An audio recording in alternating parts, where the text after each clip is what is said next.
Connor had always believed he knew his wife better than anyone else in the world.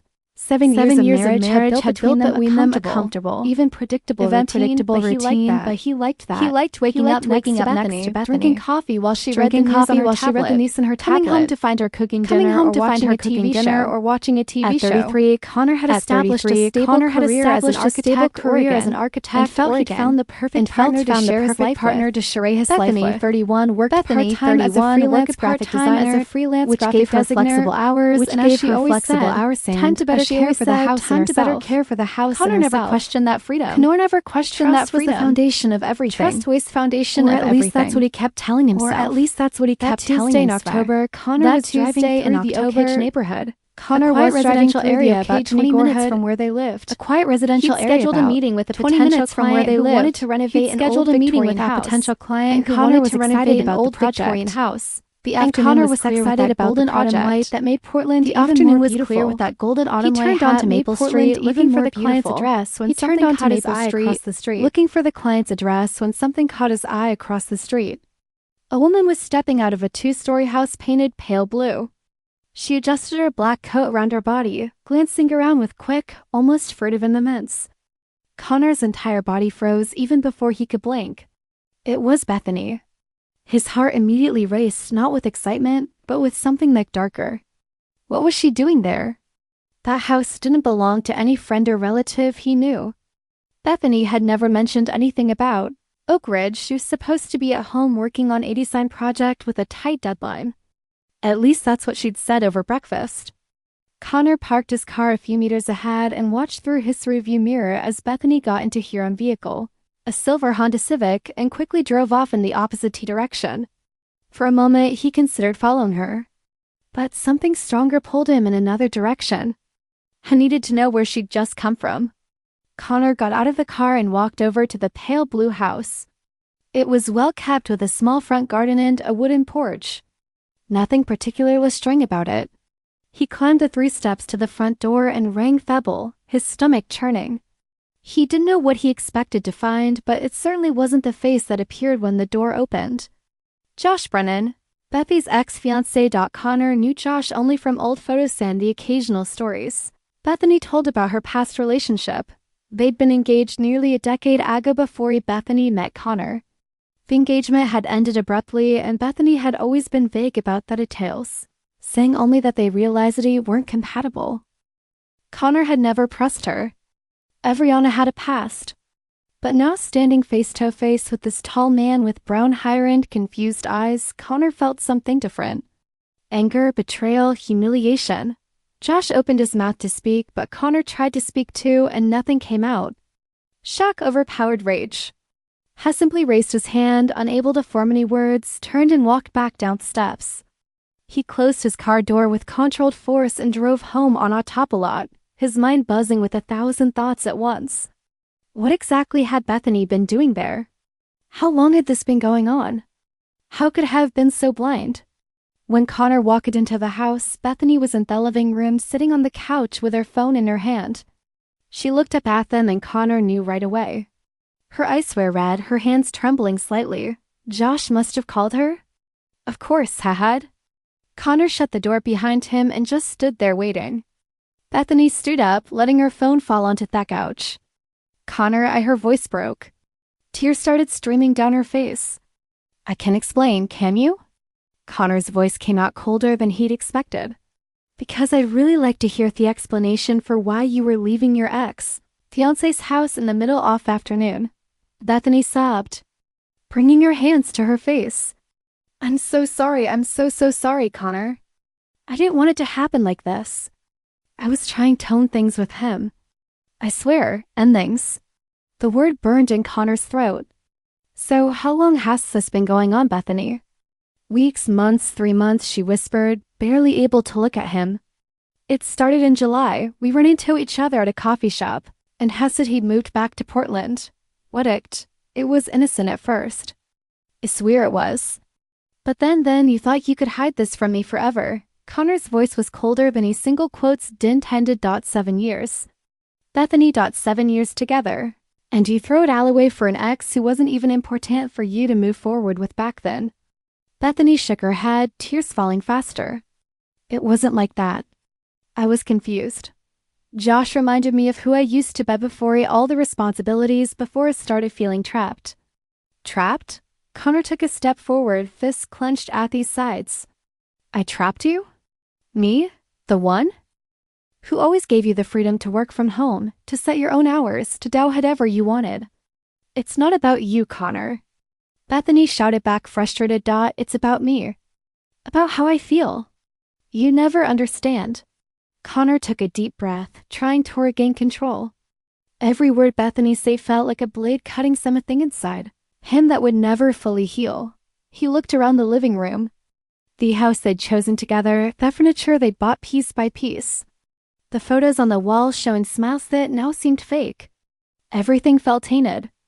I need you to leave tonight, Connor finally said, his voice returning to that cold, controlled tone. I can't stay under the same roof like this. Go to a hotel, to a friend's place, anywhere you want. But I can't be near you right now. Bethany went pale. Connor, no. Please, we can talk this through. I made a mistake, but we can't fix this. I love you. I still love you. I was going to say you had an hour, Bethany. Connor murmured, his voice shaking with disbelief. But right now, I can't even think straight. I can't, Bethany yelled, desperate. Connor stopped, his hand on the doorknob. I can't just leave like this. I'm pregnant, Connor. The silence that followed was deafening. Connor slowly turned, staring at the woman who had been his wife, his partner, his supposed soulmate. What? I'm pregnant? Bethany repeated, calmer now, wiping the tears from her face. I found out 2 weeks ago. I was going to tell you, but I didn't know how. Not with everything else going on. Connor felt like Theffler had vanished beneath his feet. Pregnant part of him wanted to believe, wanted this to mean a fresh start, a reason to fight for their marriage. But her rational part of him, still functioning, asked the question that needed asking. Is the baby mine? Bethany looked at him offended. How can you ask me that? Of course, it's Sire's, Connor. We were still together. It's your baby. Knorslow shook his head. You just told me you've been cheating on me for 3 months, so excuse me if I don't take your word as absolute truth right now. I'm not lying about this, Bethany insisted, stepping toward him. Connor, please. What can make this work for our child, for us? Connor pulled away when she tried to touch his arm. No, he said firmly. Don't touch me. And if you really are pregnant, then we'll do a paternity test. Until then, he took a deep breath, trying to stay composed. Until then, I need to leave. Even if you're pregnant, I can't process all of this right now. You can stay in the house temporarily, but I can't. Connor went upstairs to their bedroom, grabbed a suitcase, and started throwing clothes inside without care. Bethany followed, trying to argue, begging him to stay, but he ignored her. Every word she spoken of sounded false, every promise empty. He collected important documents, his laptop, and a few essentials. Before leaving, he paused in the doorway and looked at Bethany one last time. The house is only in my name, he said calmly. It's my parents' inheritance. You never contributed financially to that property, and you were never added to that deed. Legally, it's mine, but I won't throw you out right now. Stay until we get the test results. If you need to go to essential medical appointments, let me know and I'll cover your transportation. But once we know the truth, everything changes. He paused. You destroyed everything, Bethany. I hope it was worth it. Connor spent the following weeks in a small rented apartment, going to work mechanically, and spending nights researching on invasive prenatal paternity tests. He learned that in Oregon, after 8 weeks of pregnancy, it was possible to perform a test that collected fetal DNA from the mother's blood. He contacted a lawyer who advised him on the legal steps to take. Bethany initially resisted, but lawyer made it clear that Connor had the right to request the test before assuming any financial or emotional responsibility for the child. The waiting was torture. Connor tried to stay busy, taking on more work projects, avoiding friends who asked about Bethany. He didn't tell anyone what was going on. The shame was too great, that pain too personal. He'd trusted her completely, and that trust had been shattered in the cruelest way possible. On lonely nights, Connor found himself wondering how things might have been different if he'd just kept driving that day. If he'd never seen Bethany leaving that house. But then he'd shake his head. Not knowing wouldn't have changed reality, only prolonged the lie. When Bethany reached 10 weeks of pregnancy, they scheduled the test. It was a clinical, detached experience. Nothing like what Connor had ever imagined being part of a pregnancy would feel like. They barely spoke at the lab. Bethany looked smaller, paler, with deep dark circles under her eyes. She tried tonic a few times, but Connor kept his distance. Her words meant nothing to him anymore. The results took a week to arrive. Connor was at the office when his lawyer called. "Connor, the test results are in. I'm emailing you the full report now, but I need to give you one important piece of information first." "Are you sitting down?" Connor's heart pounded. "I am. Go ahead. The report is conclusive. You are not the biological father. That probability of paternity is 0%. I'm sorry, Connor." Connor leaned back in his chair, feeling a strange mix of relief and devastation. Relief because he wouldn't be tied to Bethany for more than 18 years through Occult. Devastation because the final confirmation that she'd lied about something so fundamental felt like a punch to the gut. "Thanks for letting me know," he managed to say. "There's one more thing," the lawyer continued. "The house is registered solely in your name, correct?" "Your parents' inheritance?" "Yes, Connor confirmed that my parents left me the house when they passed away 5 years ago. Bethany was never added to the deed." "Good. That means you have every legal right to ask her to vacate the property." "I can't prepare the official notice. In Oregon, she have 30 days to move out." Connor closed his eyes. "Do it? The sooner the better." That night, Connor called Bethany. She answered on the second ring, her voice heavy with anxiety. "Connor, did you get the results?" "I did," he replied, keeping his tone neutral. "And you know what they say, Bethany? I'm not the father." The silence on the other end was long. Finally, Bethany sobbed out, "Connor, I really thought it was yours. I wasn't lying on purpose." "You weren't." Connor let sarcasm color his words. "You were involved with 2 men at the cement time. Bethany, those are the consequences." "That's cruel," she whispered. "Cruel." Connor felt anger rising again. "You want to talk about cruelty? You cheated on me for 3 months. You leave every single day, looked me in the eyes, and pretended everything was fine. You made me question my own sanity when I sensed something was off. And now you want to talk about cruelty. I know I made mistakes," Bethany started, but Connor cut her off. "You'll receive an official notice in the next few days. You have 30 days. To leave the house. It's mine by inheritance, and you have no legal claim to it. Use that time to find a place and pack your things." "Connor, I don't have enough money to Bethany treat a protest. Then I suggest you call Josh." Connor interrupted coldly. "After all, the baby is his. Maybe he'll want to take responsibility." He hung up before she could respond. In the days that followed, Connor learned through mutual acquaintance that Bethany had contacted Josh about pregnancy.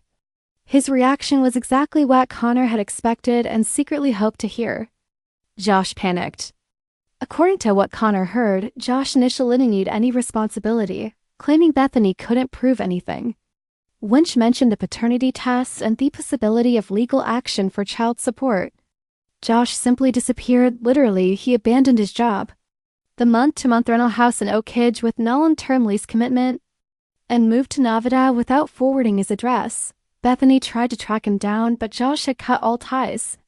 He blocked her number, deactivated his social media accounts, and vanished completely. The man she'd chosen over her husband, the one who supposedly made her feel free and alive again, had fled at the first sign of real responsibility. The irony wasn't lost on Connor. A month later, Connor was back in the house he'd grown up in, the house his parents had bought with so much effort and love, the house that left him with the hope that he'd build his own happy family there. Bethany had moved out as ordered, leaving behind only a few pieces of furniture that Connor donated to charity. He didn't want anything that reminded him of her. Every room was cleaned, repainted, renewed. Connor needed to erase the traces of those 7 years and start over from scratch. He learned through a former coworker of Bethy's that she was now living in a small apartment across town, struggling to pay bills with sporadic freelance work. Her pregnancy was progressing and she was alone. No husband, no child's father, no financial stability she'd enjoyed while married.